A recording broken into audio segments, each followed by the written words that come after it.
John Einarson is a music historian, and he knows more about the ins and outs of Manitoba history, or Manitoba music history, than anybody else, which is why, well, it's perfectly fitting that you would be doing a lecture during the Juno Week. What can we expect? Well, there's such a rich and vibrant Manitoba music history that a lot of people don't know about. People know about the Guess Who.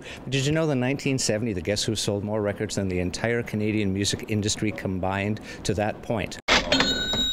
I did not. Every record sold by a Canadian artist, and the Guess Who sold more that year.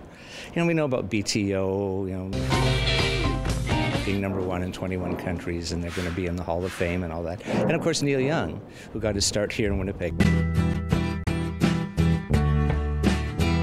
His first recording session he did at CKRC Radio Studios, the old radio station, and at the end of it, because he was singing, he said to the recording engineer, Harry Taylor, "So what do you think?"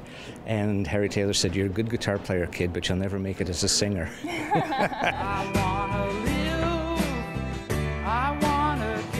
People kind of know about those, but they don't know, for example, that according to the Smithsonian Institute, two of the greatest cowboy songs of all time, Tumbling Tumbleweeds and Cool Water, were written by a Winnipegger, Bob Nolan, who grew up on Lansdowne Avenue.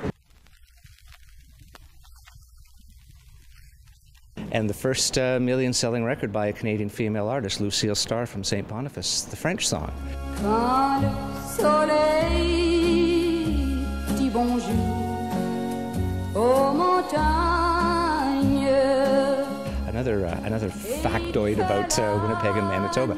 I mean, you consider the fact that Manitoba represents perhaps 2.5% of Canada's population, and yet 12% of all working musicians in Canada claim to either come from Manitoba or got their start here.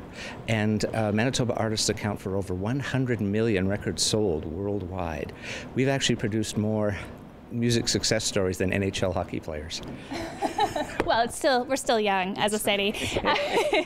Are you going to just get up on stage, or are you going to just rattle off a bunch of facts? What are people going to take away from it? Well, I'm going to sort of take them through the history of many of the artists that have made Manitoba famous and succeeded from Manitoba. It'll be a multimedia presentation. There'll be images and there'll be music as well. And what I find when I do my lectures and presentations and classes is people love the stories. So I'll have lots of stories about the artists that are going to be highlighted here. All right, you gave us a couple of examples. What is one of your favorite stories to share? Oh my goodness. I remember being at Neil Young's house, and I was doing a book on him, and it was late at night, and I had a tape of another interview I wanted him to hear. Some of his old friends started telling stories, and there's Neil Young, I mean, big star, Mr. Rock and Roll. He didn't know how to work a stereo system.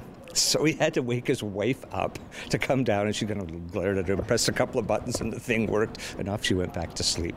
What's that old saying? Behind every successful man is a woman. Absolutely. Well, thank you very much, John, for this a little bit of a look into what you can expect on Thursday and Friday from 11 till noon. That's right. Here at the Met, rich in history, and it's free. We should always mention that, because that's a Winnipeg thing too. Absolutely. Everybody likes a bargain. Enjoy your Juno Week. Thanks very much.